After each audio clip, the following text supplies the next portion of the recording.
বিরিয়ানি আমরা কম বেশি সবাই রান্না করতে পারি। তারপরেও অনেকের কনফিউশন থাকে যে একদম সিম্পল সাধারণ পদ্ধতিতে কিভাবে বিরিয়ানি রান্না করব। কারণ বাসায় অনেক সময় অনেক কিছু থাকে না। তো আসুন দেখে নিই। আমি 1 কেজি পরিমাণ গোশ নিয়ে তার মধ্যে চা চামচ টক দই দিয়েছি। তার সাথে 1 টেবিল চামচ আদা রসুন বাটা, 1 চা চামচ ধনিয়া গুঁড়া, মরিচ গুঁড়া এবং জিরা গুঁড়া, সাথে লবণ। সবকিছু একসাথে মিশিয়ে আমি রেখে দিয়েছি সাইডে। আলুটাকে একটু হলুদ আর লবণ দিয়ে মাখিয়ে রেখেছি। এবার চুলায় একটা কড়াইতে তেল দিয়ে তাতে গরম মশলা ছেড়ে পেঁয়াজ ছেড়ে তার মধ্যে আমি ম্যারিনেট করা গোশটা ছেড়ে দিয়েছি। গোশটাকে এখন আমি ইচ্ছে মতন ভাজা ভাজা করে একটু ভুনা ভুনা করব।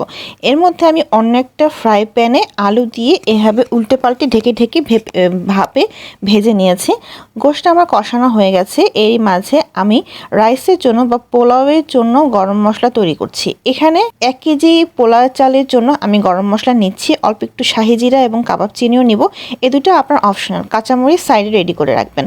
তারপরে গোশটা যখন ভাজা ভাজা হয়ে আসবে, ভুনা হয়ে আসবে বা কষানো হয়ে যাবে, যেটাই বলেন না কেন, তারপরে পানি দিয়ে দিব এটা সেদ্ধ হওয়ার জন্য।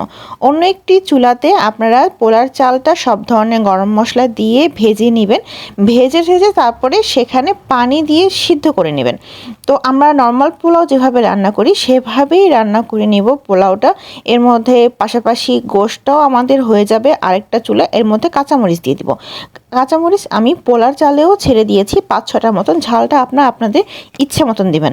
পোলার চালটা ভাজা হয়ে গেলে আমি পানি দিয়েছি। পানিটা এবার আমার মেপে নিতে হবে। তো আমি 1 আঙ্গুলে 4 কর পর্যন্ত পানি দিই। তো এখানে পানিটা একটু কম হচ্ছিল। পানিটা ঠিকঠাক মতো দিয়ে তাতে লবণ দিয়ে আমি ঢেকে বসিয়ে দিলাম চালটা হওয়ার জন্য। চালটা সিদ্ধ হয়ে গেলে আমি অর্ধেক পরিমাণ চালটা উঠিয়ে তাতে কিছুটা গরুর গোশত দিব। আর সাইডে আমি গুঁড়ার দুধ, চিনি এবং কিশমিশ মাখিয়ে রেখে দিয়েছি।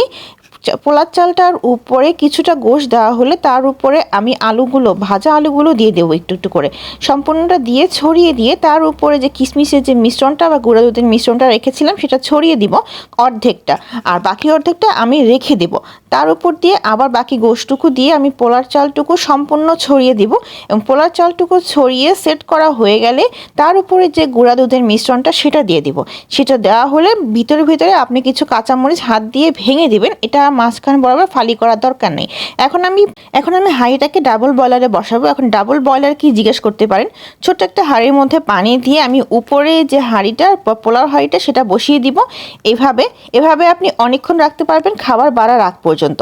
তো এভাবে আস্তে আস্তে ভাপে আমার বাকি অংশটুক হয়ে যাবে। তো হয়ে গেল আমাদের মজাদার দম বিরিয়ানি। আপনারা এভাবে দমে রেখে রেখে বিরিয়ানির বাকি অংশটুকু করতে পারেন। খেতে অনেক টেস্ট হয়। আর গোশটা যেহেতু আগে থেকেই সেদ্ধ থাকে, তো সেদ্ধ হওয়া নিয়ে আর কোনো ঝামেলা হয় না এবং অনেক টেস্টি। সবাই ট্রাই করবেন অবশ্যই।